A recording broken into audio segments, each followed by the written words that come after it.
Professor Chandradeep Mitra. Professor Chandradeep Mitra brings to the table more than 30 years of experience in marketing, branding, communication, and media domains. He has headed national advertising, media, digital, CRM, and branding agencies in organizations like Lynchers, O&M, DDD, Mitra. Presently, through his consultancy firm, People Magic and Meta Foresight, he offers strategic advice and training to entrepreneurs and corporates in the areas of strategy, marketing, branding, communication, and innovation. Apart from this, he also teaches over 15 courses every year at IIM Calcutta, Accelerator, SPJIMR, IIM Shillong, and MICA. Professor Chandradeep Mitra is also on the IIM Calcutta Innovation Park Mentor Board. We believe Professor Mitra's session will bring the focus cohort to get a perspective on strategy and activities related to branding and positioning in the new age marketplace backdrop. So I would request you all to kindly make notes and take the best of this session. Thank you so much, sir. It's all yours. You can continue from here. Thank you, Tanushree, and hi, everyone. I don't think I've met most of you before. Thanks, kind of flattering introduction from Tanushree. I was told to take an introductory session on marketing with all of you, which I'm going to do, and I'm not sure I'm very clear about what your needs and requirements are. So I had a short discussion with Gaurav Kapoor, and what we agreed is that I'll do a little bit of a context setting presentation, and then hopefully we can have some amount of Q&A, questions and answers, where you can throw up your questions, your, what are your challenges or problems or doubts or, clarification that you need. And I'm not sure if I can respond to all of them, but whatever I can, I would, right? So I think it's in the interest of trying to make this session more interactive and interesting that I would request you to make it as kind of participative as possible, right? So even when I'm making an initial short presentation, I would really love it if any of you chose to stop me, ask me questions. You can raise your hand. I can see myself. I can't see anyone else. I'd be happy to see some more faces. So does anyone want to kind of volunteer to unmute your video and show your faces? Otherwise, it gets a little... Hi, Kausav. Thank you. Hi, Tanushree. So it gets a little boring seeing your own face. Hi, Narshad. Hi, Kankan. Hi, Chiten. Hi, Samiran. So good to see some faces, some of who are familiar and some of you are new. So keep that up unless you have a bandwidth issue or you're feeling particularly shy, which I hope you won't. I mean, I think the first rule as an entrepreneur you learn is that you can't afford to be shy, right? So as long as you're not feeling shy, keep your videos on so that I know who I'm talking to and I can see you and I can see your expressions and all of that. And I'm going to make a short presentation, and I was wondering what to make. So I'd got a bit of a brief, but I've taken the liberty of making a presentation which I kind of thought maybe a bit of a, I hope it is, interesting context setting presentation about marketing, because this is the first time I'm meeting you guys, and this is the first time we're going to discuss marketing at a very broad, loose level.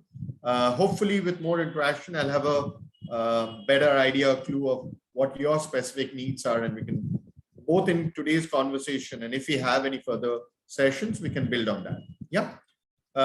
With those words, let me start sharing something that I have kind of prepared or customized or whatever for this session, and hopefully use that as a conversation starter, which can then lead on to what we want to talk about.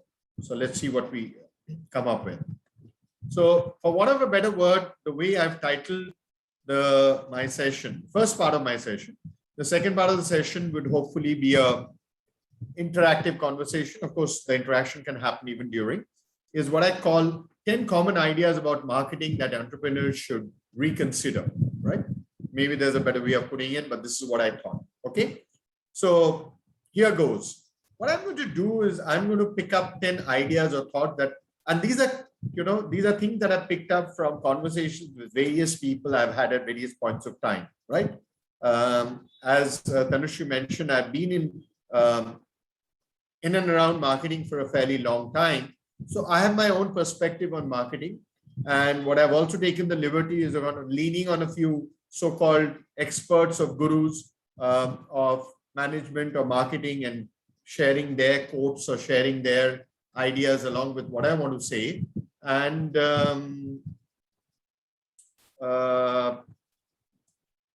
just one second. And pick your brains about what do you think about these things that I'm going to talk about. And I'll tell you, of course, what I think. Yeah. So here goes. So I'm basically going to take 10 concepts, ideas, not concepts really. These are, if I may call it, popular perceptions about marketing that I've often heard people talk about. And I'm going to kind of, in some ways, question them or challenge them and give an alternative perspective. And hopefully in the process, you will get to hear what I think about marketing, right? And then, of course, use that as an opportunity to build our conversation. So I'm hoping to have more of interaction, partly during the session and mostly after I make this short presentation. I think this presentation should last, I don't know, depending on how much interaction we have, maybe half an hour, 45 minutes or so, max 1 hour. And then we can kind of have a conversation for the rest of the time. I've been told the session's meant to be about hour and a half. So let's see how it goes. So let's start with what I call a common perception about marketing. And I call it, because I have about 8 or 10 of them, I'm calling it common perception about number 1. And the perception is that marketing is a downstream business function. I'll tell you what I mean by this, right? It sounds a fancy term. Basically, what it means, and this has a lot of, what shall I say, application or a lot of relevance for, I think, a lot of startups, is the fact that for a lot of businesses, a lot of startups, a lot of entrepreneurs, I think the way they think that marketing works is that you come up with a product idea based on maybe a new technology that you've developed or a new idea that I've got or something someone told you and you felt that, yeah, maybe I can do something with that.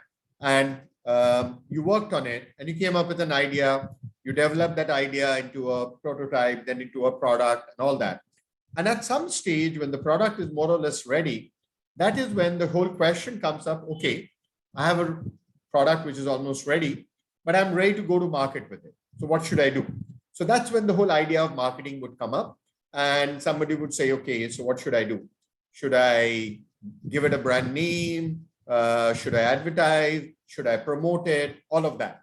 And that is where the whole idea of now let's think about marketing.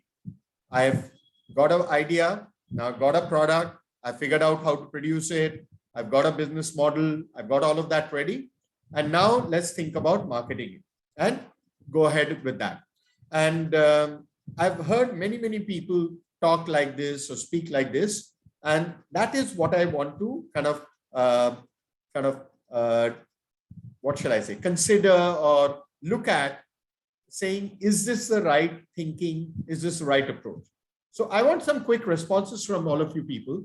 Do you agree with this fact that if you look at the whole value chain of how you create a new business, you think of an idea, you do R&D, you develop a product, you figure out how to kind of, make a business model, you figure out how to do the production, and then you either yourself or call in somebody who's a so-called marketing expert, call him or her in and saying, okay, now tell me how to market it. Tell me how to go to market with it. Or, let's figure out how to get my potential buyers or consumers to know about me and buy my product. Yeah. So does this sound familiar to any of you? Is this how a lot of people do business and look at marketing? Yes, no, maybe, or do you have an alternative view? Let me just kind of get a sense from you guys.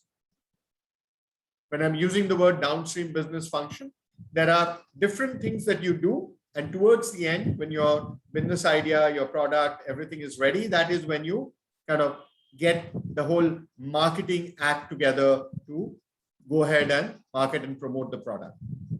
So Bhanu says yes. Okay, what about others?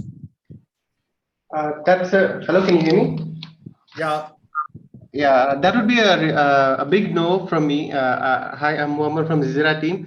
And actually, looking at this idea, I'm actually glad to say that there's somebody out there who has the same ideology. That is, that I agree with you completely. That marketing should not be a downstream business function, because the way we do things is that first we start with looking at the market, looking at the existing customers and existing competition, and finding the gap. We start at the market itself, see what gap is there, and then we build the product. We build a product which is suitable for the market, and we go the other way around. So for us, it's a no. Marketing is not a downstream business function. We start in the market. Okay, so I'm glad that you said that. I've also noticed that a couple of few people have said yes, which means I assume that you've agreed with this common perception about. And don't feel good or bad about it, because it's a common perception that I've heard. Not everybody, but a lot of people think about it, right? In fact, I want to mention something. Do you know what is the single largest reason that new businesses, it could be a startup, it could be an entrepreneur, do you know what the single largest reason that new businesses fail? Anyone? Any guesses? Sir, lack of product market fit, not proper research. Yeah, absolutely. So I've seen or read different data, but some people say up to 60, 65, 70% of businesses fail, not because you didn't have enough funding, not because you didn't have the right partners or founders or capabilities or whatever. Of course, that could also be the reason. So balance 30, 35, 40% of the reason could be. But the single largest reason, 60, 65% of new businesses fail because you came up with a brilliant idea and a brilliant product for which there was not enough market, right? Either no one wanted it, or no one wanted to pay for it, or no one wanted to pay what you wanted them to pay for it, whatever. So we use kind of fancy terms like product market fit or whatever. But basically what it means is that, come on, you got this great idea. It's come from your brain. Maybe it's come from your own experience. Maybe some friends have told you about it. But have you actually checked out? Is that what really, who you want to sell it to? Do they really need it? And the funny answer so often, and I've found it because I've been working with startups for so long, is that so many startups and entrepreneurs actually don't check out this product market fit early on. The source of, as a startup, where do you get new ideas from? You can get it from multiple sources. You can get an idea sitting on the potty seat. You can get an idea based on your own experience, right? We've all heard famous stories like how, the founder of Uber was one day standing in the rain in Paris, not getting a cab, and that's how he got the idea. Now, you might get an idea from someone else. You might get an idea just out of the blue. You might get an idea because there's suddenly a new technology and you think you can convert that technology into a new product. You can get an idea because somebody told you something. All that is absolutely okay as a starting point of getting an idea. However, as soon as that idea is something that you want to take forward, before you get into, developing the product or whatever, it's important that you go and talk to consumers or observe consumers. Sometimes talking to consumers is not good enough. You need to observe what people are doing and figure out whether there is a genuine need for that idea, that product, that solution, right? there are different tools, there are different methods. For example, sometime, and I guess sooner or later you will do something called design thinking, and they call this process empathy or whatever it is, right? Sometimes you may or may not do a formal research, and sometimes formal research is good. Sometimes it has its own limitation, because sometimes asking people what they need doesn't yield enough idea. You know, it is sometimes observing people that gives you better ideas. But the point is, you need to, as early as possible in this entire journey of an entrepreneur, figure out this idea that you got from whatever source you got that idea. Does this actually meet the needs of consumers?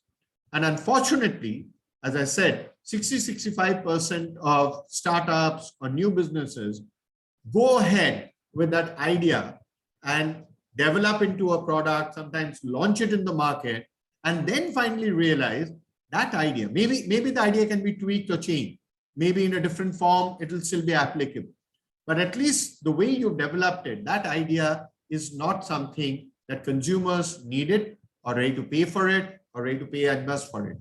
As someone used the word product market fit. So yeah, so that's a term that we use, but basically it's not an idea or a product, or the kind of shape or size of the product or solution that you've created is something that there's a need for. So basically, you know, I've often heard people think of marketing as saying that it is about what we often use the word go to market. You have a product, now how do I go to market with it? But you know what? I'm sure all of you know what I call the 4 P's of marketing. And unfortunately, people think marketing is the 4th P, which is promotion, which is how do I promote my product? But you know what the first P of marketing is? It's product. Deciding what my product is and whether that is the right product is the first job of a marketer. It's not the job of the R&D guy. It's not the job of product development guy. It's not the job of new product development. Now, very often in a startup, you're wearing all those same hats, different hats, the same person is wearing. But basically, you need to put on your marketer hat first, and you need to figure out, even if I have an idea, can I figure out this I think is a great idea? But do consumers think like that? Do they need it? So if you think like that, marketing is an upstream business function. In fact, I think marketing is a upstream, midstream, and downstream business function. What do I mean by that? I mean that any business has to first start with marketing, which is really about understanding consumers. Secondly, while you're developing the product, and you know, if you do design thinking, you will learn things like rapid prototyping and testing and all of that. It means even while you're developing the product and fine-tuning it and changing different configuration, you need to keep checking with consumers. Is this the right way? No, not this way. Okay, this way. No, not this way. Okay, this way. Does this work? Not really. Okay, I need to change something. So you need to, even in the multiple stages of product development, you need to keep checking and validating with consumers. Is this what they really need? That is when you finally get into designing or deciding what the final product is going to be, which is right from the idea stage to the product prototype development to the product development. At every stage, you have first or all through checked with consumers, is this what they really need? And then, of course, having got the product, you now need to think, how do I tell the world that I have this wonderful new product which they've been waiting for? Because maybe they've not been waiting for it because they don't even know such a product is possible. So yes, you may need promotion, but that happens at the end, right? So as I said, marketing is not a downstream business function. It's an upstream, midstream, and downstream business function. In fact, here is a quote that I'm going to share with you, which kind of captures what marketing is really all about. Okay, so let me share this quote. It says, marketing is not only much broader than selling, it is not a specialized activity at all. It encompasses the entire business. It is the whole business seen from the point of view for its final result. That is from the customer's point of view. Very often we do business from the inside out point of view. We have an idea, we develop a product, we make some assumptions, We think this is what we should do. We think that this is what will change the world. We think this is what is going to make a big difference to consumers' point of view. But what do consumers think? So marketing is about figuring out, what do consumers think? What do they feel? What do they want? Are they going to really like it or not? So it's like looking at the business from the outside in. And the job of the marketer is to constantly bring in the view or the voice or the perspective of the consumer into every stage of the business development, which is why this quote says that marketing is not a specialized activity. Marketing is the entire business, but from the outside in perspective. The outside in being from the consumer's perspective. Now, why is the consumer's perspective important? Because no business can survive without a customer, right? Otherwise, you can be doing whatever. You can create art just for yourself, but you can't run a business unless there's a paying customer for it, no?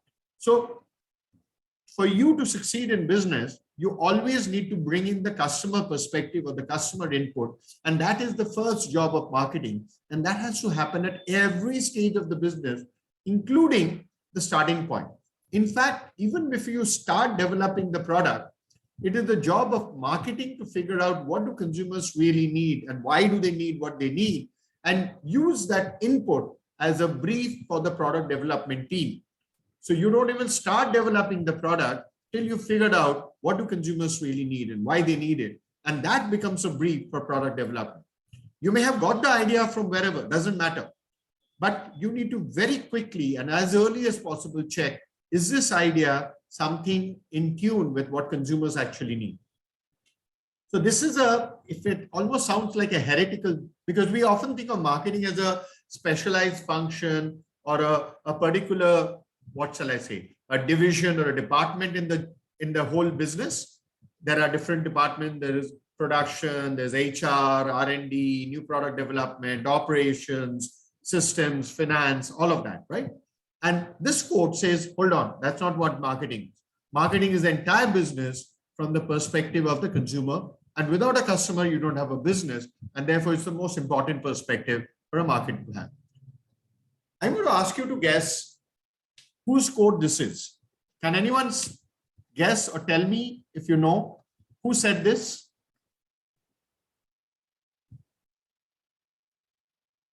So in case you think CD Mitra is saying something and why should I listen to him, I am using or taking the advantage of talking or mentioning some better known names than me to kind of support what I'm trying to say. So here I'm taking the support of. So I'll do that for all these. So I don't know whether you did a quick Google search, and if you didn't, good credit to you. It's not a marketing person. It's a gentleman who most people regard as the biggest management guru of all time, and it is Peter Drucker. Absolutely right, right? So not a marketing guru, but a management guru, which means all departments put together. According to him, marketing is not a specialized function. Marketing is the entire business. It's the start, it's the middle, and it's the end of business. You cannot do business without marketing, and you cannot even start thinking of doing a business without first figuring out marketing, which is figuring out who are your consumers, who are your customers, what do they need, why do they need it, and what would help them, right? So that's like perception number one. Now let's move to perception number two. If you make a good product, it will sell itself. And I've heard this being said many, many, many times, right? Okay. Now, in a way, it also devalues the role of marketing. Firstly, what is a good product, right? Who defines what is a good product? And secondly, even if you have a fantastic product, even from whoever's point of view. So first, let's ask this question. Who decides what is a good product? Very often, the person who designs a product thinks it's a good product because I've spent so much time designing it and it is better than competition's product. It has more features, or it is better than my last product that I did. But unfortunately, that's not really what the definition. A good product is what is the right product. And this sounds a classic kind of conundrum.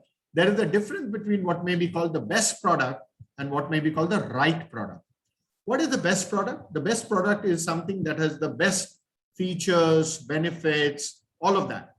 And very often the best product is an over-engineered product or an overcomplicated product that maybe consumers don't need. I'll give an example that some of you might be able to relate to if you're old enough. In our houses many years back, not so many years back, we used to have something called a VCR where you used to watch these videos, remember? And the VCRs came with a remote, and the remote typically had how many buttons? Does anyone remember? How many buttons did a VCR remote have?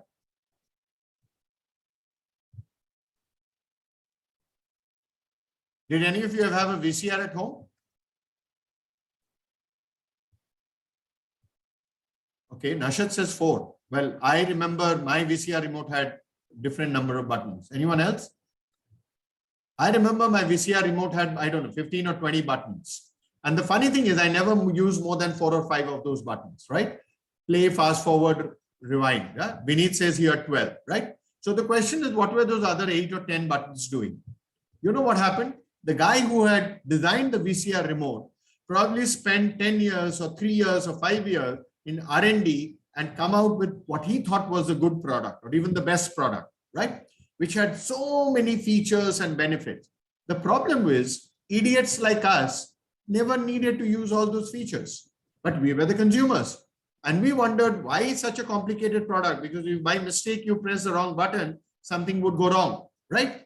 So very often what is called a good product or a best product is according to the person who's produced the product, not according to the consumers, right? So you have to always again go back to understanding what does the consumer need, and the consumer needs a right product. I'll give you an example. Somebody we often talk about in business and marketing is a guru, Steve Jobs. Apparently, Steve Jobs used to often get into fights with his product development team because they used to come up with so many features and bells and whistles in their product, and he used to say that in my product, anything that needs more than 3 buttons or 3 touches or swipes, I don't need it because it's too complicated for consumers. Now, the remote designer did not know that, because not only he had 12 or 15 or 20 buttons on that remote, he also gave a 60-page manual along with that remote. And for the life in him, he never understood why idiots like us never read that 60-page remote and use all those 12 buttons or 15 buttons. But the truth is we didn't. And we are the average consumer, right? We are not idiots. We are consumers, and we don't have time because we haven't spent 3 years designing the product. So we don't know and we don't care about all those features. So very often, what is a good product needs to be seen from the consumer's perspective, not from the producer's perspective. That's point number 1. Point number 2 is, just because you've created something that even if it meets the requirement of the consumer, it will automatically sell itself is a presumption. And this applies even more so for any startup or any new company or any new entrepreneur, because the point is you've created a great product. Maybe you've done consumer research. Maybe you've understood what consumers really need, but you've only talked to what, 10 people, 20 people, 50 people, but you need to sell thousands, right? Now, where does the 990 other people get to know about your product? And because it's a new product and because it didn't exist earlier, unless they get to know, it's not going to sell. Either you make sure they get to know, or you make sure somebody else talks about them too. Because unless they know about your product, they know such a product exists, it's not going to sell by itself. And there are many examples, and you can go on and on, many examples of great product which probably even met consumer needs, but because not enough consumers knew about it or didn't have the right perception.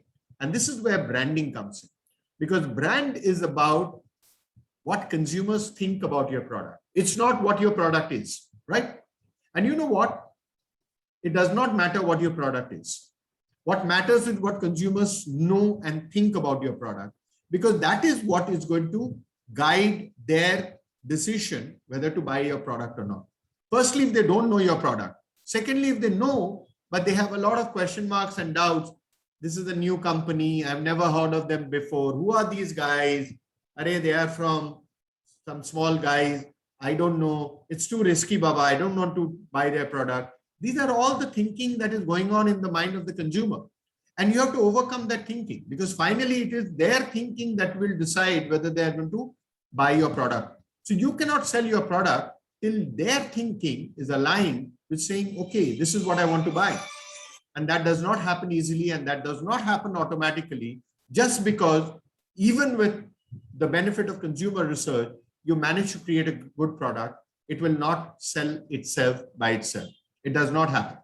And very often I have seen a lot of startups or entrepreneurs put so much of time and effort in developing the product and money and all of that, and give so little time and effort and money in telling the potential consumers, here is a product and it can make a big difference. And here are the good reasons why you should buy it. And if they have any doubts, if they have any issues, any questions, how to solve them or resolve them, because only then you would be able to sell the product. Otherwise, they're not going to buy your product.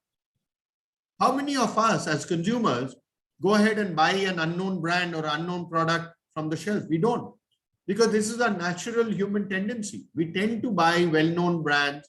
We tend to rely, we tend to trust product that we bought earlier. We have a natural resistance to buying new product or unknown product or brand that we've never heard of, or a company that did not exist few years back, because we are worried, what will happen if the product is not good? What will happen if the company shuts down? It's a startup, it's going to shut down after 1 year. So then what will happen? Who will service my product? Now, these are natural worries that consumers have, which makes the job of a startup trying to sell the product 5 times, 10 times more difficult than for an established, well-known brand to be able to sell the product. Even if your product is much better than the existing product available on the shelf, but that existing product available on the shelf is a well-known brand that people have bought earlier, guess what? It's going to be very difficult for you to sell that product, right? So this is something we have to recognize. We have to understand the psychology of the consumer. If they don't know your product, if they know about your product, but they have question marks that you've not been able to resolve, then it's not going to sell automatically, right? So let me share a quote, and it's from a marketing guru called Seth Godin, and it says, marketing is a contest for people's attention. You have to get people's attention. People have to know about your product, and people have to think in the right way about your product. And people are not waiting to dying to find out about your product. People are busy people. People are busy doing so many things, solving so many other problems, leading their lives. So it's not they're waiting to hear about your product and find out your product. So unless you take some steps, or unless you help yourself to make it easy for them to know about your product, find out about the product, create the right perception about your product, build that brand in their mind, it is not going to sell itself. And it's not easy to capture people's attention, especially if you're a new guy, because they're not wanting to find out about you. They have their own busy lives, right? So this is a very important thing, that even after, first thing I said is that, quite often, there's no product market fit. You come up with what you think is a brilliant idea. That's not what consumers need. The second thing is, sometimes you think what you is a great product is not what the consumers need. The third thing is you actually have come up with a great product, which actually meets consumer need based on what you spoke to 10 people, and that's right. But you have to sell it to 1,000 people, and 990 other people don't know who you are, and they don't care. So unless they know and they care, they're not going to buy your product, okay? Now let's move to the third perception. And I've heard a lot of people saying, all this marketing and all that, that is for all these B2C companies, FMCG, soap, shampoo. I'm a B2B company. Why do I need marketing? I just need to talk to my customers, right? Sales is more important. I don't need marketing, all that, right? So marketing is for one kind of product or one kind of company or one kind of category of goods. But other companies and goods don't need marketing, especially if I'm an industrial product, if I have a B2B product, then I don't need marketing, is what a lot of people think, right? And this is again a misconception. Every company on earth needs marketing. As long as you have a customer, you need marketing. That is the definition of any business, because no business can exist without a customer. Because what is important is not that you have a product. What is important that you have a customer who knows about you, who knows about your product, and thinks in the right way about your company and your product. till they know about you and think in the right way about your company and your product, whether you're B2B, whether you're B2C, you're not going to succeed in business. And this is doubly or 10 times more difficult or problematic for a startup or of a new company, because you did not exist till last year. You've just set up a new company in the last 1 or 2 years. So obviously they don't know about you. And unless you take the effort of making them know about you, how will they know about you, right? How will they know about your product? How will they know why your product is better? So they are not waiting to find out about your product. They are doing their own, busy with their own lives. So whether you're B2C or B2B, you have to make sure your customers get to know you. And sometimes not only from you, from other sources, because whatever you say, they will say, every company says good things about themselves. Maybe they need to hear good things about you from other sources, maybe experts, maybe influencers, whatever it is. Because unless their perception about your company and your product is sufficiently positive enough for them to stop buying or using whatever they are currently doing and shift to you, that change, that shift, that they're deciding to buy from you instead of whatever else they're doing today, that is not going to happen. So here is another very interesting quote.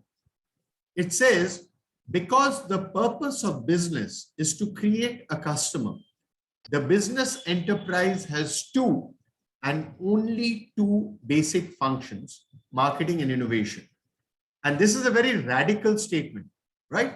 It says that everything that a company does, R&D, production, sales, HR, technology, whatever, IT, finance, everything is a support function. There are only two basic functions that a company has, and they are marketing and innovation. Can anyone guess who said this?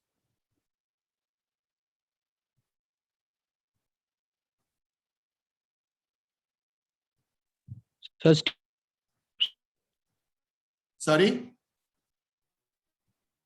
I heard somebody's voice. be Steve Jobs. Steve Jobs, good guess, but no. Philip Kotler, no. This is again the biggest marketing management guru of all time, Peter Drucker.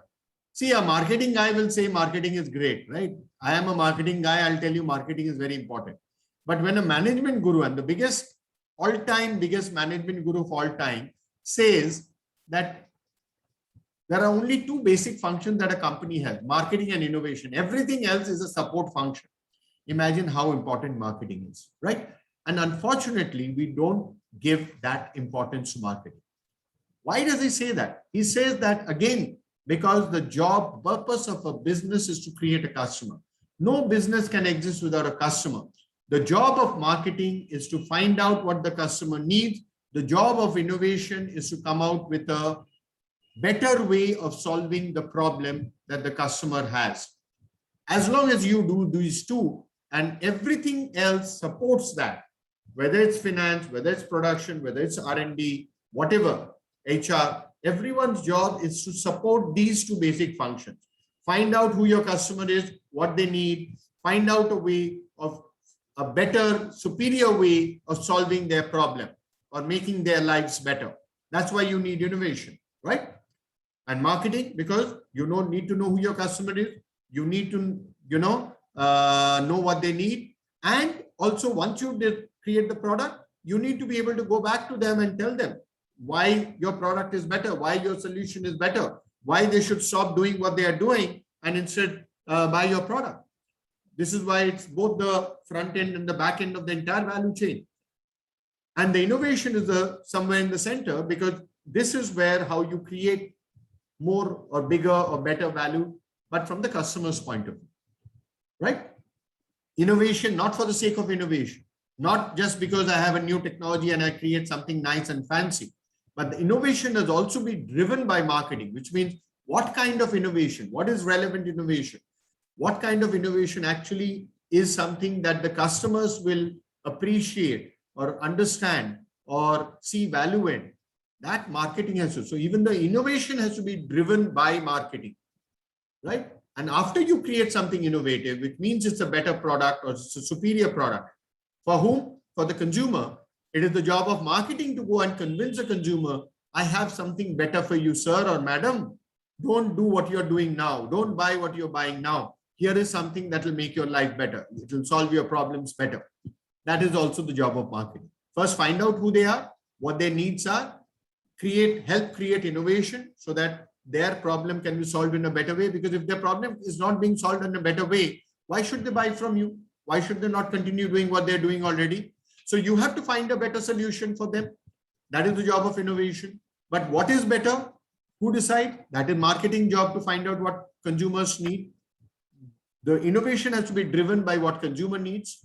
And then once that product is ready, it is the job of marketing to go back to the consumer. Because maybe you found from 10 consumers, now you have to tell 10,000 consumers, this is a new product, please buy it. Because when you talk to 10,000 consumers, automatically 10,000 will then automatically or overnight not going to buy your product. Even if 100 or 1,000 of them buy within the first 1 year, you're lucky.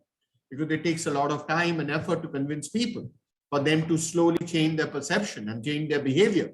Because we are all creatures of habit. We don't easily change what we are doing. Our old habits don't change easily. So it takes a lot of time and effort to change people's behavior. You can't take for granted just because I believe I have a superior product, it will automatically sell itself. Or even if I tell you once, you'll immediately get convinced. It takes a lot of time and effort.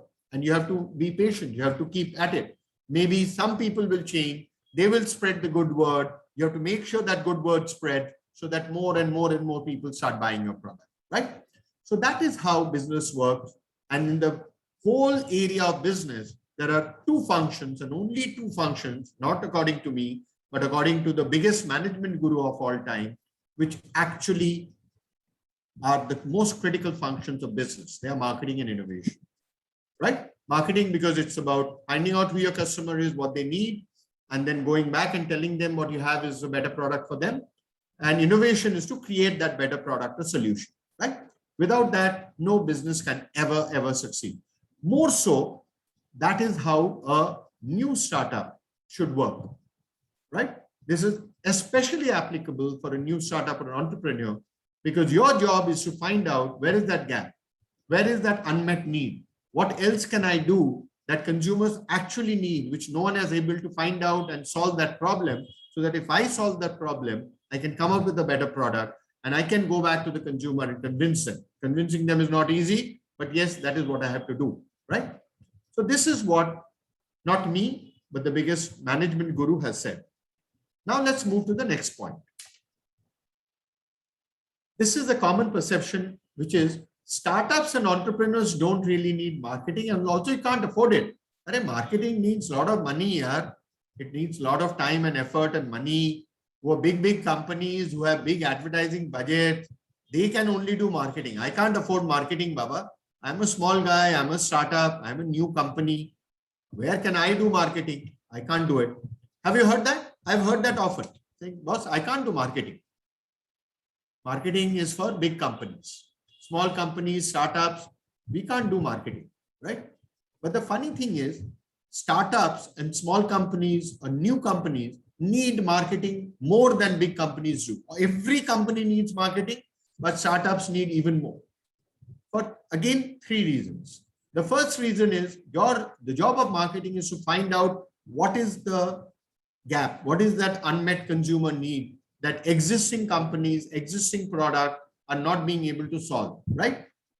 And because you're a startup, you are faster and more flexible in figuring it out. Sometimes what happens, big companies they are like giant warships.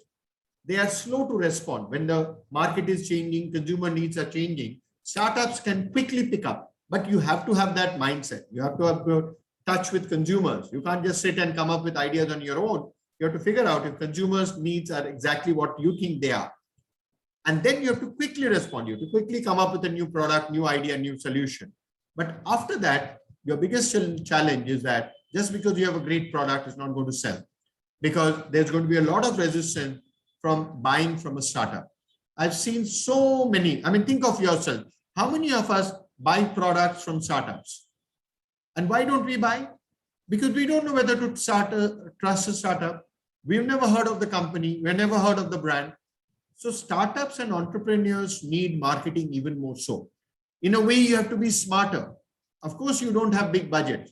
So how do you become smarter marketer with small budgets, but more effort to convince people that they must buy your product? Because you don't have big advertising budget. You can't hire a very big advertising agency, right? But you have to be smarter marketer. Marketing is even more important for a startup or an entrepreneur than it is. One is to figure out who your consumer and what their unmet need is. Two is what kind of innovation is important to be able to solve that. Three is with less budget, how do you convince your customers to buy your product, right? With big budget, if you're a Unilever, if you're a Colgate, you have so much money, you can of course advertise from all TV channels and sooner or later consumers will buy your product. It is easy.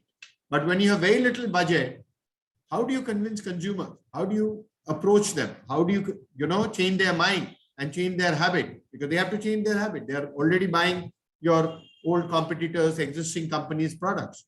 Changing habit is very, very difficult, right? And for that, you actually need smarter marketing. You have to put more emphasis, more effort in marketing to be able to convince your customers to buy from you because you're a startup, because you're unknown, right? So don't think marketing is not for you or marketing is not something you can afford. If you cannot not afford marketing, if you don't do marketing, you're bound to fail, right? See, it's not what you know or who you know, but who knows you. And as a startup, your biggest problem is nobody knows you, right? You're a startup. You just started only 1 or 2, 3 years back. So 99% of people don't know you. They don't know your product and they don't care. They're not trying to find out about you. So unless you are known and known in the right way, with the right perspective, no one is going to think of buying your product. And it will need a lot of convincing, because even if the first time hear of you, they're not going to get immediately convinced. They'll have a lot of doubt. Who are these guys? I've never heard of them. Will they fail? Is the product good? Who else has bought it? Very often we want to wait for other people to buy a product and then only I will buy. Why should I be the first guinea pig? Who are your other customers? No one else has bought your product? No, I'm not sure. I want to take a risk. That is how most people think. So, in fact, converting your first customers is one of the biggest challenges that startups has, because no one wants to be the first guinea pig. How many of you agree? Tell me, put it on the chat box. How many agree that when you go to a customer and you're trying to sell a product, they feel that, okay, if others have bought, then I will think, but no one else has bought my product, then why should I be the first one? What if there's something wrong? Would you agree? Have you faced that, anyone? I want to get some feedback. Respond in the chat box, please. Do you think it's kind of tougher to get your first set of customers? Yes or no? So I see at least some of you saying yes. That is why you need marketing, but that marketing has to be extremely smart and effective. So how do you convince people when they are the first customers? It is very hard to get that rare customer who's willing to, trust you and take that stake.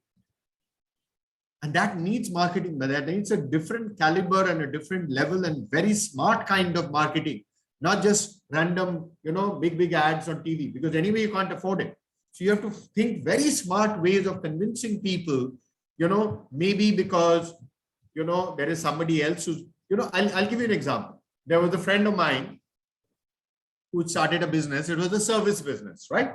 And he tried getting a customer. So one smart thing he did was he went to because he knew somebody personally from his earlier job. So he had a personal relationship, right? So he went to this guy and he said, now I've started a new business. This is the service and my product is ready. You can try it. So that guy was a little wary. He said, no, but I'm in the company. And if tomorrow I buy from you and if something goes wrong, then I will be blamed. So he said, sir, don't worry. I'll give you this service for free.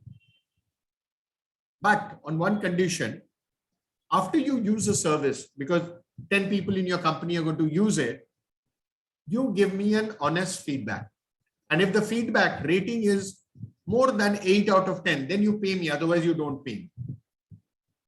But two conditions. One is you pay me only if it is your satisfaction score is more than 8 out of 10. Otherwise, you don't pay me. Number two, even if you pay me, you only pay me 50% of what my rate is. But don't tell anyone that you paid me 50%. So I'm giving you a special discount because you're my first customer. But only thing is, if you give a rating of more than 8, allow me to use your name to go and tell others that you are my customer and you're a satisfied customer. But only if you're happy. Is that okay? So that guy had nothing to lose. Almost free में service मिल रहा है. अगर अच्छा हुआ तो अच्छा, बुरा हुआ तो पैसा नहीं देना है. अच्छा हुआ तो then also I'm getting a discount.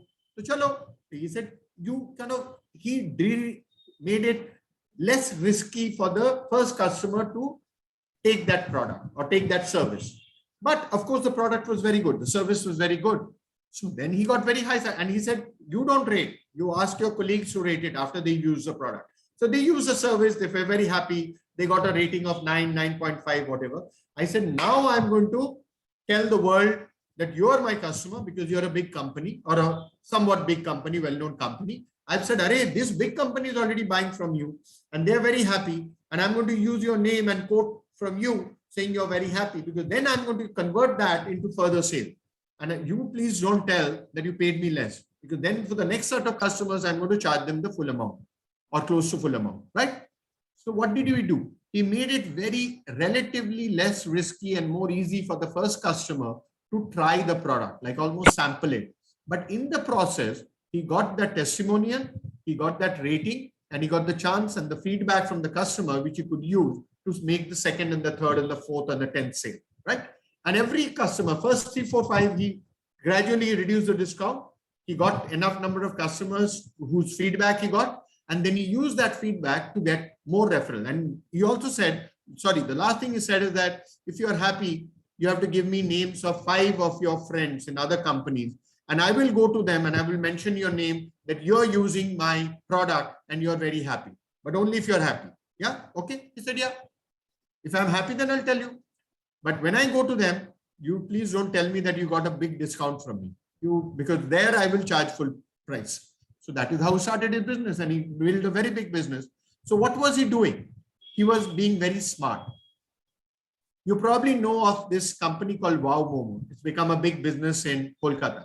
You know, one of the things he was saying, I know the founder very well. He said, rather than spending money on marketing, he said, I set up a, there's a mall in Kolkata in South City. So in that they have a Spencer's, like a big store.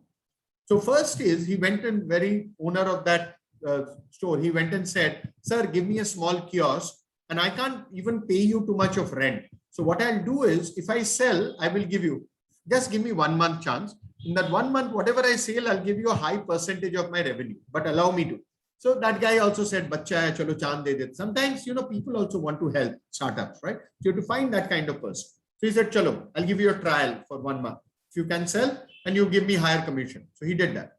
Then he said, "What I did in marketing was, I did not actually put up too many ads and posters. What I did was, I used to make those momos, and I used to take them around, and I used to go because people used to come into the mall, and I used to give them free samples. I said, sir, taste this momo, free, try it." And people would taste it.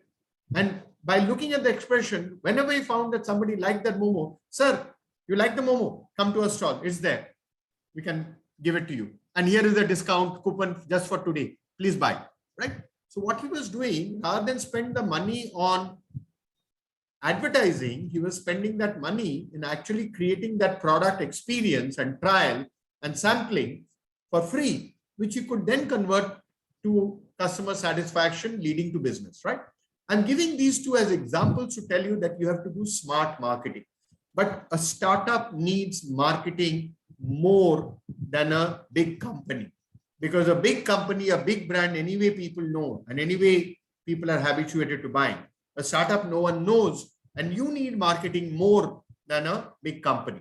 But because you don't have too much money, you have to find smart ways of doing marketing. You have to put what you don't have in money, you have to use in terms of how you use your brains, how you use your effort to get better results. Okay. So this is the quote by another marketing guru. Okay. The fifth perception that I'm going to talk about is marketing is the job of the marketing department. Now, this sounds stupid. Of course, marketing should be the job of the marketing department. But here is the counter view. It says marketing is too important to be left to the marketing department. You know who said this? David Packard. David Packard is a founder of Hewlett Packard. Now, what did he mean by that? What he meant is that marketing is the job of the entire company, right? And everybody in the company has to believe and contribute to marketing. And this is more so true in a startup because all you have is 3 or 5 people. So everybody has to market, everybody has to talk to people, everybody has to meet consumers, everybody has to contribute to spreading the word using whatever. Today you have digital media, social media, your contacts, your friend. You can't just leave it to one person saying it is your job to do marketing. Everybody has to contribute, and more so for a startup, because without marketing, no company can succeed, right? And it is too important to just leave it as a specialized function for one person. And also then everybody, I'll give you an example. And even a big company, for a long time, I've worked as a, as a brand consultant or whatever with, one of the largest companies, like let's say Unilever, right? Unilever, they sell, all these Dove and, Brook Bond tea and everything, right? And I remember sometimes I used to find when I used to travel, people who are not marketing people who are traveling on the flight with me, somebody from finance, somebody from HR, somebody from IT, and I would ask them, what are you doing? They would say, I'm doing a market visit. I said, why are you going to market visit? You're not in marketing, no? They said, no, in our company, the rule is, the policy and the philosophy is that all of us have to go and meet customers. Because if we don't understand who our customers are and what their needs are, then I don't know the job that I'm doing, whether it is actually helping or contributing towards better marketing or creating value for my customer. So it was a complete organization which was market driven. Basically, everybody in the company knows who's the customer, what are their needs, and everything, every day, every person in the company is doing, you have to think, how am I contributing to helping my customer in the way that the customer needs help or wants help? If I'm not adding value to my customer, I should not even exist in this company. Whether I'm in finance, whether I'm in HR, whether I'm in operation, IT, whatever. My job, part of my job is marketing. My main job might be IT or HR.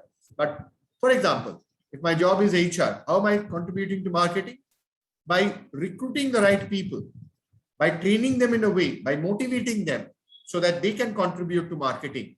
So they understand the company and the brand and the philosophy, and they can be proudly talking to others, or they can, feel more motivated, because that is how I'm contributing to marketing. And I should know who my customers are and make sure that all my employees know who their customers are. So even an HR person is driven or oriented by marketing, right? So this is what David Packard meant when he said marketing is too important. And this again connects back with what Peter Drucker said. There are only 2 functions in a company: marketing and innovation. Everything is support. Everything is helping marketing and innovation. So everybody in the company, fully or partly, directly or indirectly, needs to contribute to marketing. Otherwise, a company cannot succeed. Okay. Connected with this is the next idea about brand. Managing a brand is the job of the brand manager. If you're a large company, and you're a small company, you can't afford a separate brand manager. Somebody in the team is only doing it. But here is the next quote, which again is from a brand guru who said, his name is David Acker. He's supposed to be a brand guru. He said, until everybody from your CEO to your receptionist can accurately and consistently articulate your brand's promise, how do you expect your customers to? Which means, what is my brand? What is the promise? How do I deliver on that promise? If I don't know, if all my employees don't know, how am I going to make that brand promise come alive? Let me give an example. A lot of you know Domino's Pizza, right? Now, Domino's Pizza used to run this campaign or ad or whatever, which is the job of marketing, job of branding, to saying 30 minutes, otherwise free. Now, imagine to deliver a pizza from from the second the order is placed, within 30 minutes for the pizza to be delivered to your home, how many people and how many departments are involved? Somebody is taking the order. That person is not a marketing person, because marketing person's job is only to make an ad. No, somebody is taking the order. That person has to pass it on to somebody who's going to produce a pizza, somebody in the kitchen or whatever. The clock is ticking, 1 minute, 2 minutes, 3 minutes, time is passing. There are waiting queue, there is sequence, but he has to keep track. Then the pizza will get ready. It has to be put inside a packaging, handed over to somebody. The delivery boy has to pick up. The delivery boy knows where has to deliver, how many minutes are left, so that within half an hour, because that is the promise the company has made. That is what the brand is, right? What is the brand? Brand is the perception, the promise that the company makes to the consumer, saying, this is what you can expect from me. That's the perception. That is the expectation that you're setting to the consumer. And to deliver on that promise, to deliver on the expectation, everybody in the company has to be aligned. Everybody has to know what is my role. I remember a company called, I remember seeing an internal communication, a video of a company which is supposed to be one of the best, not just marketing companies, but businesses in airline. Now, airlines is a very tough business, right? There's only one company which has consistently made profits in airline for more than 40 years. And this is the airline in the US called Southwest Airline. And the video that I saw was a video from the CEO of the company, which was telling all his employees and motivating them and making them understand what is Southwest Airlines all about. What is the promise? What are we telling our customers? And what is your role in helping us deliver that brand promise? Which means the entire company should understand what is the brand, what is the promise, what is that expectation, and how you can contribute in delivering to that expectation. Because unless they know that, you can't expect the customer to know. And even if they know, you will not be able to deliver on that promise, right? So therefore, it's not just marketing. Within marketing, branding, which is the perception that drives consumer behavior, is something that has to be created, but also you have to deliver. Because if you don't deliver on that promise, then the perception will change. You made a tall claim, you said half an hour you'll deliver, but you actually delivered after 45 minutes. What will I believe, the ad, or I'll believe what I actually got? I'll believe what I actually got. So unless your delivery matches the promise, that perception, that expectation will change. And I will not buy from you ever again. To me, the brand will be a failure. So a brand is not only what you tell consumers, but the brand is the actual experience that you get when you buy from a product or a company, right? Because the experience is a more credible way of knowing whether I actually deliver, right? And I'm going to trust my experience rather than the ad or the fancy packaging or the logo that I see. That is not branding. The true meaning of brand is, what is that experience that I actually create and deliver, right? If you can deliver that, right? Which means your customer service people, your delivery people, the dress of your delivery boy, all of these are coming together in the mind of the consumer to create the perception. What kind of brand is it? What kind of company is it? Because the brand manager, the guy who created that ad, you will never meet. You will only meet the delivery boy. You will only meet the customer service representative. That is going to create what you think about the perception that you create about the brand. So everybody needs to be aligned. Everybody needs to play a role in building the brand. Otherwise, unfortunately, they play a role in destroying the brand.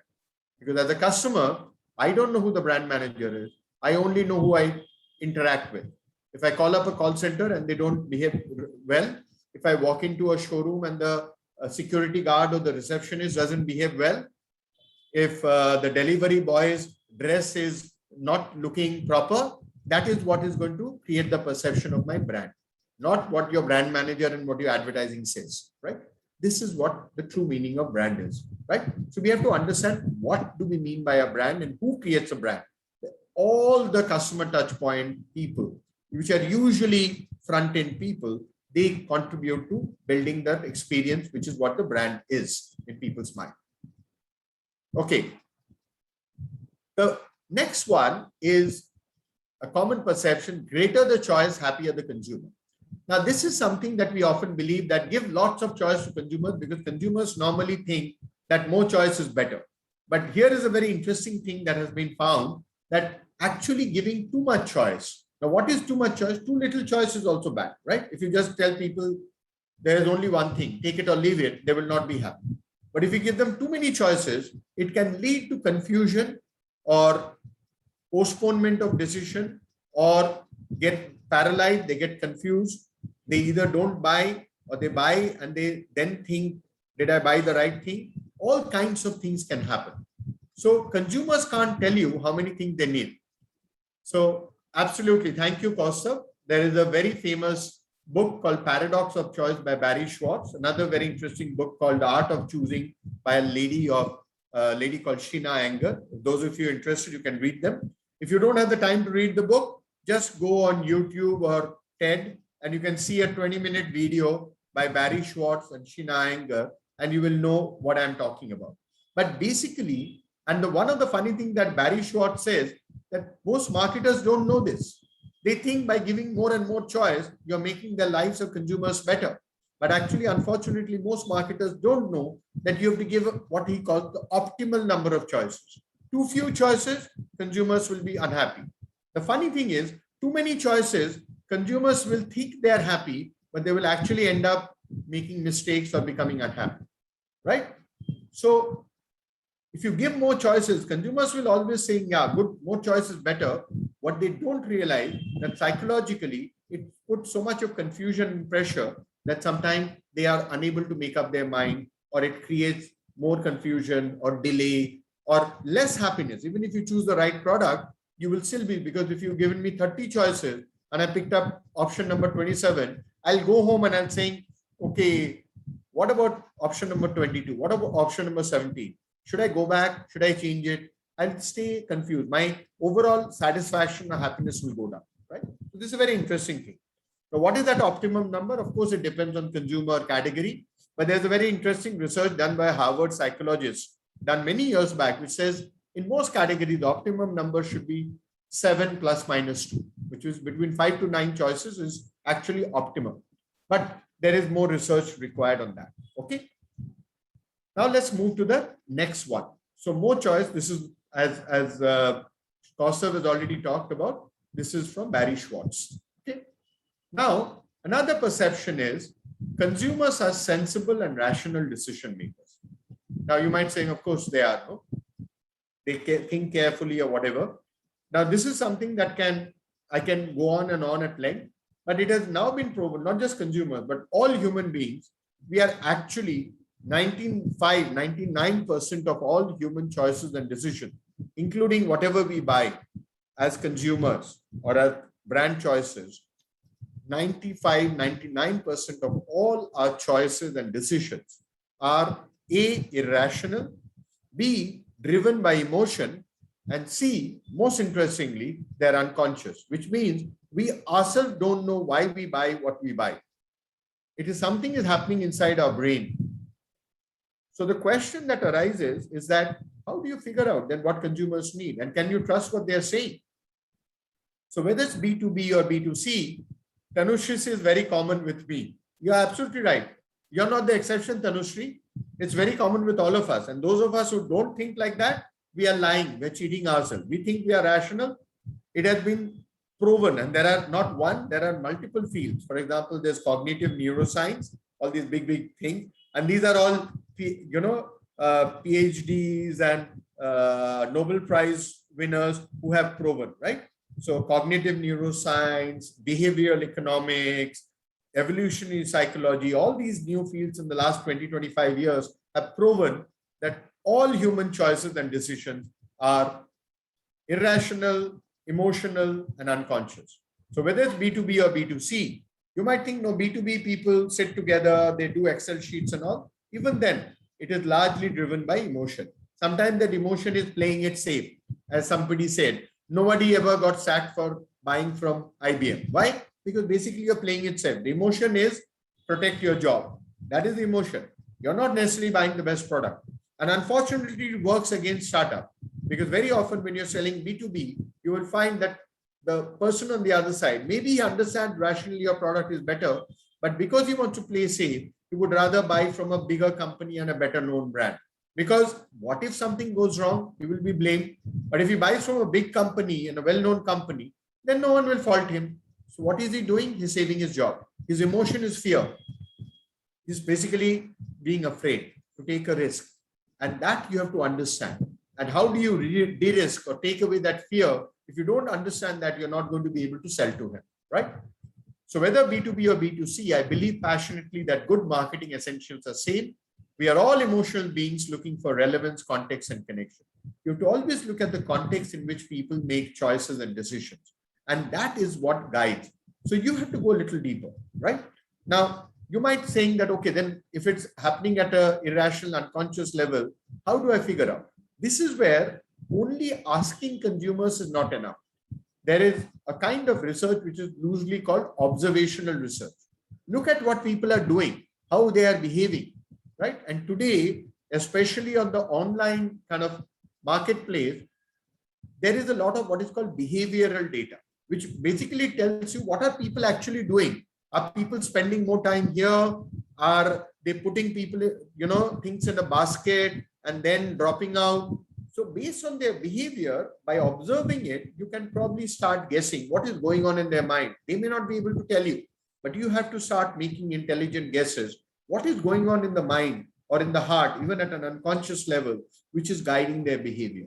Because if you understand that, and this is not easy, by the way, this is where in marketing we use words like insight.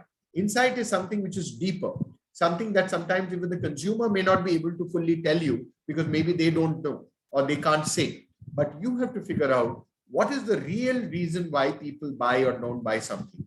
What they tell you and the real reason may not be the same. Sometimes they may be, sometimes may not.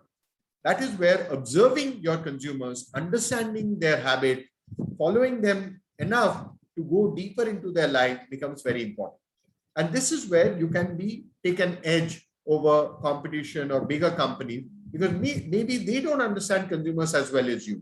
Maybe they haven't gone so deep into their lives. If you can do that, that is, if you understand, you tap into that emotion. I gave you the example of B2B, where sometimes people make decisions based on fear or need for security. Now that if you understand, then you have to find a way of solving that problem so that they can make that right decision, which is from your point of view. Okay. So understanding what is that emotion that drives people's behavior, or what is that unconscious factor that people are using to make choices, which they may or may not be able to tell you. If it's unconscious, they won't be able to tell you. That is very important. And that is where marketing becomes both complicated, but also very interesting, right? And if you are smart enough to figure that one out, you will be a smart marketer. The next perception is that the smartest and most effective marketers are FMCG and durable companies. And I increasingly think, no, there are all kinds of marketers. I think some of the new startups which are growing, they are much smarter because they have figured out either by using technology, behavioral data, or somebody who's observed consumers better, or somebody who's, picking up things faster and responding faster, right? But I'm going to say something which is crazy. I think two of the smartest marketers in the world are people who you will normally not consider as marketers. One of them are sports clubs, because who are the most brands which you are most loyal to, right? The sports clubs. So they have cracked something about understanding the psychology of consumers. And that's a different lesson. I'm not going to get into that because I teach a course called sports marketing, and sports clubs have figured out. And the other group of people who've actually, according to me, the smartest marketers on earth, surprise, surprise, actually the one other group are politicians. And the third group, probably the most powerful group, who are the smartest marketers on earth, according to me, are religions, right? Because religion uses all these factors. Religion uses psychology, religion uses emotion, religion uses the power of storytelling, religion uses the power of, using symbols. Religion uses a concept called sensory branding. What does sensory branding means? That your communication use all senses, sight, sound, smell, touch, taste. Religion uses what is called moment marketing. They take the most important moments of your life and they brand and own it. What are the most important moments of your life?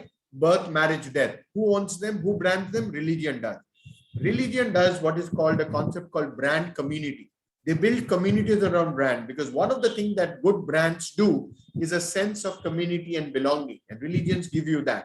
So there are many, many very interesting lessons that you can learn, marketing lessons and branding lessons from religion, right? And you can, not all, but some of them you can transfer and apply to your marketing. So when you want to learn good marketing, don't only look at your own category. Try to widen your horizon, and you will find that you can learn marketing maybe from a football club. Maybe you can learn marketing from a political party. Maybe you can learn marketing from a religion. And believe me, they are the smarter marketers than most marketing companies are, right? I've done a lot of study and analysis. I can go on and on, but I can easily prove it to you that these are guys who actually use concepts which are far better, and they apply those concepts in a far better way than most marketers do. So open your mind and horizon. And I think one of the good things about a startup is that you don't know where you get ideas from, including your marketing ideas. And you can quickly adapt and adopt and apply ideas from other places. So look for other categories, look beyond the traditional marketing, right? So this is an interesting quote. The last thing that I'm going to say, I think I'm close to getting on time, is that the important thing that should and can be marketed a consumer product. I think you have to also understand that there are other things that you have to market. For example, you may need to market the story. You may need to market a person. So sometimes, especially for a startup, the startup founder needs to be marketed, right? Because a lot relies on your own personal reputation. Think of Richard Branson. Think of Steve Jobs. Think of Elon Musk. They are very strongly marketed. So a lot of the company's reputation or perception is based on the person and their personal branding. Think of Narayan Murthy, right? So especially for startups, it's not only your product or your company. Sometimes you need to market yourself. You need to be seen and you have to build a reputation, right?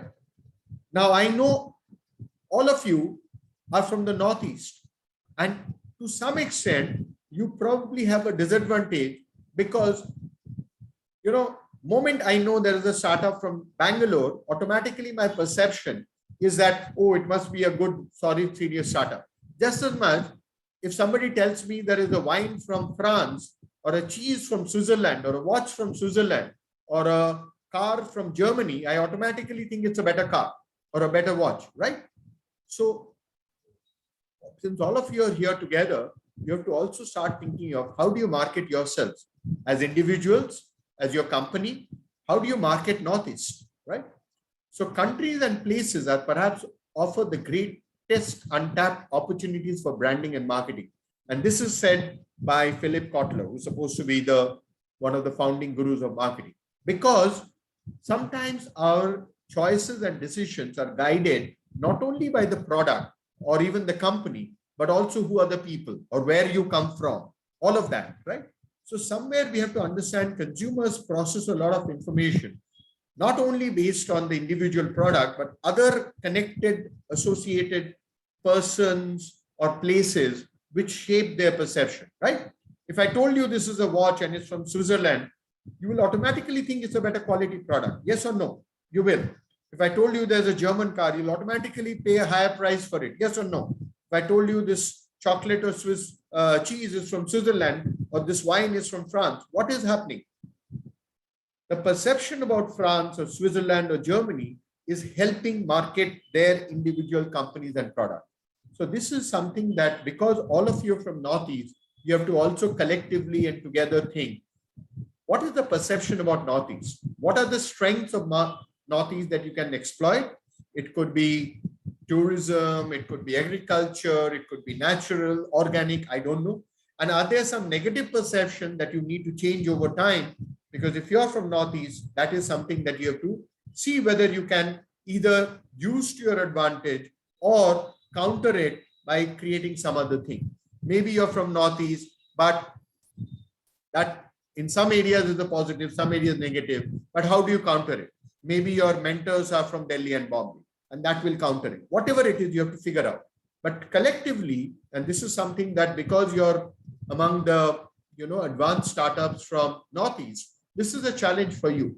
In 3 years, 5 years, can you start building a perception about Northeast, which is far better in terms of a startup culture or ecosystem, where people saying, oh, you're from Guwahati or Shillong or Manipur or Mizoram. Yeah, 5 years back, I didn't think like that. Imagine what IT companies were before 1990 or 1999 in India. Nobody in the world cared, right? It's just a few companies like Wipro and Infosys and TCS and a body called NASSCOM, we changed that perception about Indian IT companies. Today, Indian IT companies are seen as among the best in the world. And it took them only 10 years to change that perception about Indian IT companies, right? And India was seen as the most hot and happening place from an IT perspective, right? Of course, services, not so much product. Maybe that will change over a period of time. So what is the perception about Northeast? Because all of you are Northeast startups. How do you take advantage of some of the positive perception? And if there are some negative perceptions or absent perceptions, how do you counter that?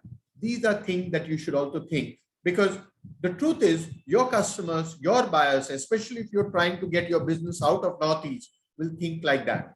So understand the psychology of your customer and play according to that. Okay. So I'm going to stop here. I'm just on time, I think. Any thoughts, any questions?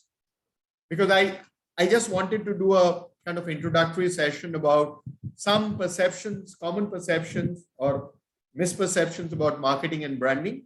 And I wanted to tell you, and I wanted to also try to make it as relevant for you people as possible. But I'm happy to take any kind of questions or whatever you may have.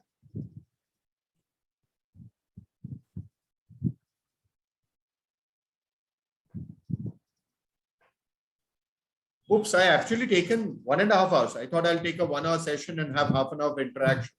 So I think I'm over time already, but I'm still available or ready to chat and interact and answer any question or take your comments and feedback from any of you. Sir, this is sir. I have a question. Yeah, go ahead. Sorry, I'm in low network zone, so the video is getting issued. Sir, we generally work with defense and government entities, so there is no B2C for us. Yeah. And most of the times, it's the marketing that works for us is word of mouth, because defense people generally believes whatever his colleague or other unit is saying. Absolutely. And also, we do take part in some of the dev expos and everything that happens over there. So, sir, what do you think can be because there is no internet marketing or stuff like that. So, is there anything else where actually we can put in our efforts to increase the brand awareness or, pitch to the next set of customers? Okay, let me first start by saying that while I call myself a marketing or a brand consultant, whenever somebody asks me a question, my first answer is, I don't know. I don't know, because if I give you an answer, it assumes that I know your business, I know your customer, and I don't know. Ideally, I should spend enough time in figuring it out. You probably know more than me. So me coming in with just half a minute introduction is not enough, right? So that's the fair thing. Having said that, let me just say 2 or 3 things. In a B2B context, I've sometimes realized that there are 2 or 3 interesting perspectives that help. One is, it sometimes helps to think of your customer's customer. If you can add value to your customer's customer and convince your customer that you are going to help him, you're going to partner him in solving the end customer's problem, then you will be more successful in marketing. Rather than saying, I'm here to sell you this, saying that you are trying to sell something to someone and I'm here to partner with you in trying to solve the end customer's problem. That's number one. Number two, in B2B marketing, try to think of you, your customer is, what their KRAs are. Think like, what will help him get his next promotion? Okay. Right? If you can figure that one out, and if there's some way that you can help him become a hero in his own company, get the next promotion, either because he saved some money for the company, or he got a better product, or because what he sourced for the company goes some great result, and that goes into his KRAs, and he'll get a good evaluation. You have to make him the hero in his own company. How do you help him in his job and get him a better appraisal in his next evaluation cycle? Right. Not easy, but if you can figure that out. I mean, I think sometimes asking this question or thinking like that and probing and probing, I don't know the answer, but if I start thinking like that, maybe I'll find an answer after probing. Who's my customer's customer, and what can help my customer do better in their job and get his next promotion? Instead of getting it in 2 years, what can help him get his promotion in the next 1 year? If I can crack that, and if I can contribute to that, then I'm going to help him, or he will buy from me. And not only buy from me once, he'll be grateful that he will repeatedly buy from me again and again. So that is kind of the approach I would take. But beyond that, honestly, I don't know enough to be able to add value right now. I mean, this is where, as I said, as a consultant, my first job is to first dive deep. And I can't do that in 1 minute of conversation with you. It's not fair, right? Right, sir. Okay. Thank you. Thank you, sir. Okay. Any other questions, anyone? Any other comments, thoughts? Sir, may I ask you a question? Of course. Sir, hi, this is I'm Dr. Nihadeka. I'm the founder of the clinic. So actually, we are a medical-based company dealing with lung care services. So as you know that this is a niche area. So we have been marketing as such. I have been greatly influenced by the book Blue Ocean Strategy. So we have been marketing as such. We are marketing ourselves as a lung care company. So we have been doing Google ads, Facebook ads also, and our marketing manager has been visiting visiting Assam and some parts of Northeast, but we have not been able to acquire customers. We have some patients, but not which we have liked. So can you suggest how do we approach marketing in this regard? Mainly the healthcare marketing. So I think one of the, you use the word blue ocean. Yes. See, one of the interesting things about blue ocean strategy is the fact that you are getting into what is called uncontested market space. There is no competition. But the flip side of it, there is no ready customer need or demand there, because customers are not looking for solutions there because they don't even know that is possible. Sir, may I interrupt, sir? Yeah. Sir, since we are a lung care company, mainly dealing with caring for the lungs. So in a post-pandemic world, I think that there's a great demand for it. Okay. So then you have to figure out and, figure out the pain point. Can you identify the pain point? Can you go to your customer and saying, here is an unsolved problem. Is it bothering you? Is it something that you wish you could solve, right? And if you hit the nail on the head, it may not be easy. If you almost, if you have a conversation, if I can figure out what your need is, and during conversation, if I can make you say, I wish I could solve this problem. And then you're saying, sir, I have an interesting proposition. Can I talk to you about it? You already have got him on your side. So find that unsolved pain point that is bothering him right now, and then make him open up about that pain point. That is when you have to move in. But if you go dhar, sir, I have this, or whatever, you will resist. So you have to have a conversation where he himself opens up. Okay, you're doing well here, you're doing well here, but what are the areas that you wish you could do better? What are some of the things that you could want to do? It's like in your wish list, but it's still not happening. And if you kind of steer the conversation in a manner that he says, ABC are okay, but D is still a problem, and I want to solve this problem. And if you can manage that conversation in a manner that that is area that you can now figure out a solution. And as I said, sometimes you got to make it de-risk. You make it sir, can I give you an option? Just try it out, a sample or one trial. I give you the example in the earlier thing, right? Try it once, try it for 3 months. I won't even charge you. If it works, then I will charge you, right? Like that. So de-risk that thing in a way that you find that pain point He may not be fully convinced. Make it easy for him to take that choice. You know, for example, one of the problems that a lot of these, e-commerce companies were facing, where people were not very sure that I pay in advance, and what if the goods that I get is not of good quality, or that is not what I need.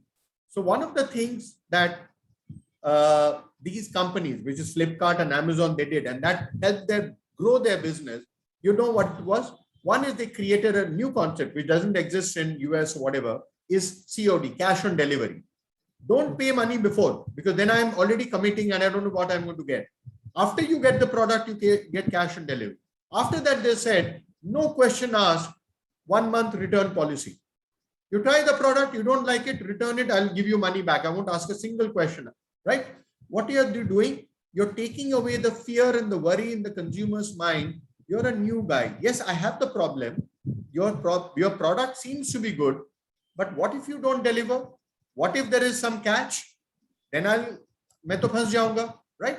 So you have to de-risk it and make it as easy. Take away all the fear and worry that may be there at the back of mind. He may not tell you, but that is there at the back of your mind. If you de-risk it or take away that fear, then maybe he will try you on, right? All you want him to try.